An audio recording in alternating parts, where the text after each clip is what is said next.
In Britain, two kinds of machine carry the deterrent. One of them is this, the Vulcan bomber. In a demonstration shown to the Prime Minister, it took 4 big Victor jet bombers less than 5 minutes from the alarm until the last bomber was away.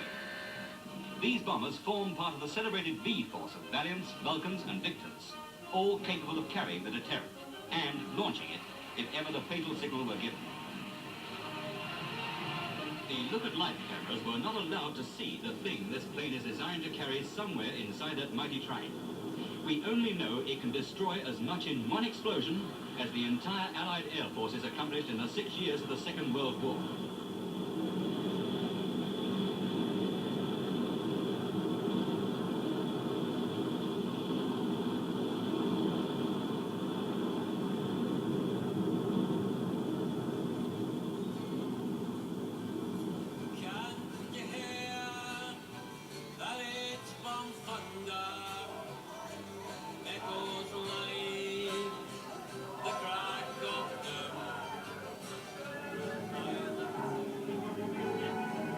These marchers on London from Aldermaston are concerned with the biggest issue in the world today. Whatever the pros and cons of banning the hydrogen bomb may be, theirs is a protest which has brought together people from widely different spheres. Students and teachers, workers and bosses, the artists and the artless, wise heads and eggheads, walking the same road.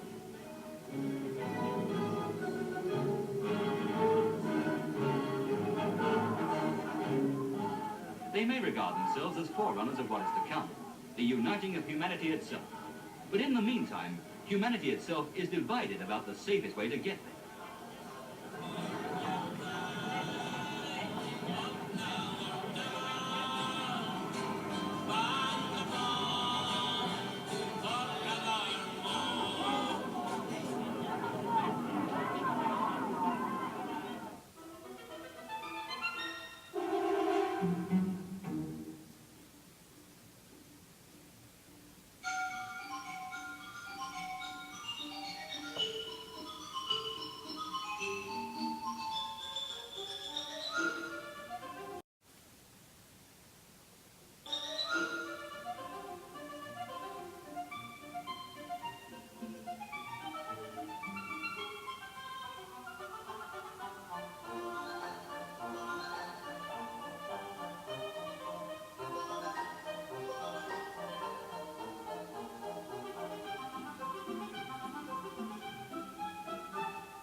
Half a city, 100 miles behind the Iron Curtain.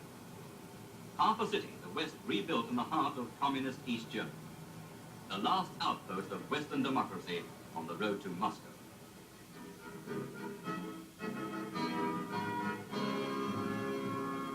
The Kurfürsten Dam is the Bond Street and Piccadilly of West Berlin. But as you travel east along it, the shops and bars get fewer and the notice boards go up. Everything stops at the border with East Berlin.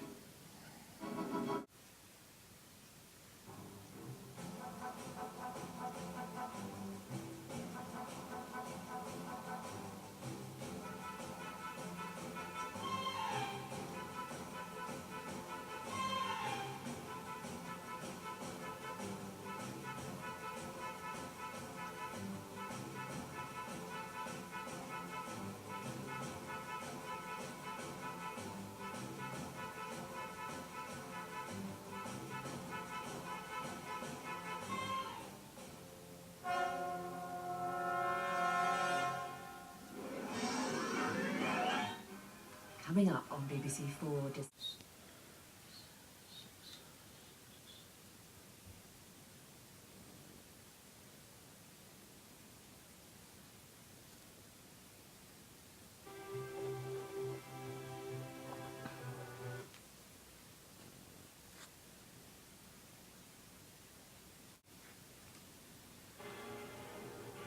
It was a Casablanca that the president announced a policy of unconditional surrender. He wanted to send a message to Stalin that the U.S. would not rest until Hitler's Germany was destroyed.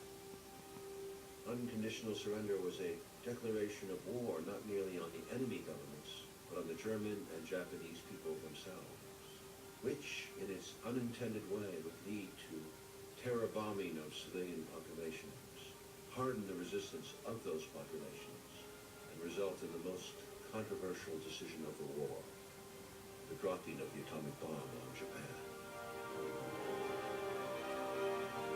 In hindsight, one might argue that the declaration of unconditional surrender was one of Roosevelt's greatest blunders. To make matters worse, Roosevelt and Churchill confirmed at Casablanca the Allied decision to land in Sicily after North Africa, again postponed. As the nation is plunged into mourning, Harry S. Truman becomes president. The seventh American. On his first day in office, a group of reporters asked how the job was going, and Truman replied, "Boys, if you ever pray, pray for me now. I don't know whether you fellas ever had a load of hay fall on you, but when they told me yesterday what happened, I felt like the moon, the stars, and all the planets had fallen on me. I've got the most terribly responsible job a man ever had." When a reporter yelled out, "Good luck, Mr. President," Truman responded, "I wish you didn't have to call me that." This was not false humility on Truman's part. He'd only been vice president for 82 days and only spoken to Roosevelt twice. But neither Roosevelt or anyone else had ever bothered to inform the lightly regarded vice president that the United States was building the most powerful weapon in history.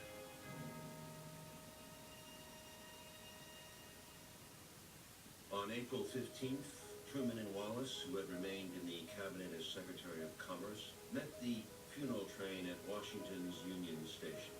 There was another man with them, Jimmy Burns, Truman's old mentor from his Senate days, who had befriended the Missourian at a time when most senators avoided him as a Pendergast political hack.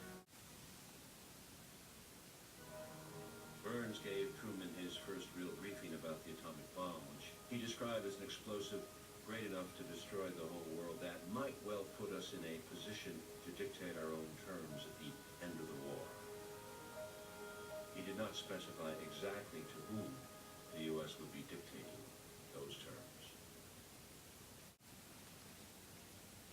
When Truman and Burns, now appointed Secretary of State, met with Stalin and Churchill in the most important conference of World War II at Potsdam in a suburb of Berlin, they were waiting for news of the secret atomic tests in the desert of Alamogordo. Truman had pushed the start of the summit back 2 weeks to mid-July and hoped the bomb would be tested before negotiations with Stalin began. In the desert, Robert Oppenheimer said, "We were under incredible pressure to get it done before the Potsdam meeting." It turned out, from Truman's perspective, to be worth the wait.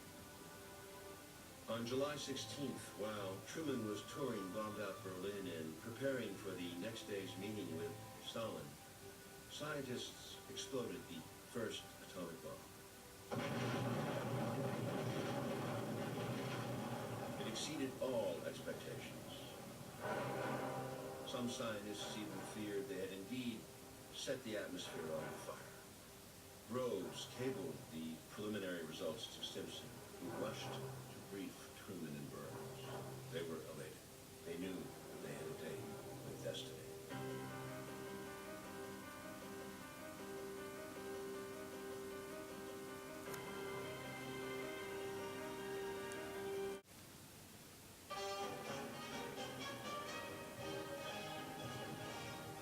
A short time ago, an American airplane dropped one bomb on Hiroshima and destroyed its usefulness to the enemy.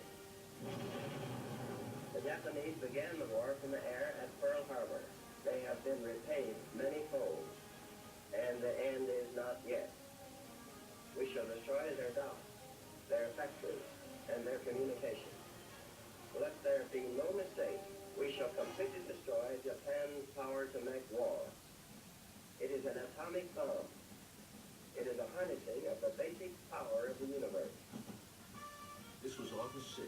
1945. The war in Europe had ended close to 3 months before, on May the 8th.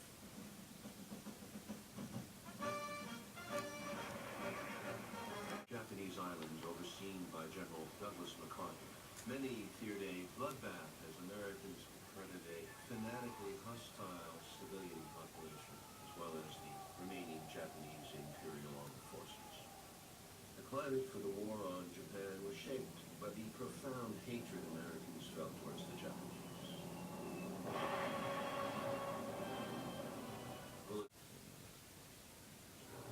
And on the night of March the 9th, 1945, LeMay sent 330 planes over Tokyo, the imperial capital,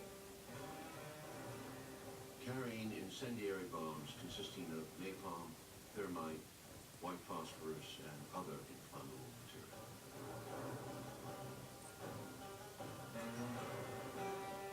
Tokyo was a 1,000-year-old concentration of bamboo and wood. It was called a...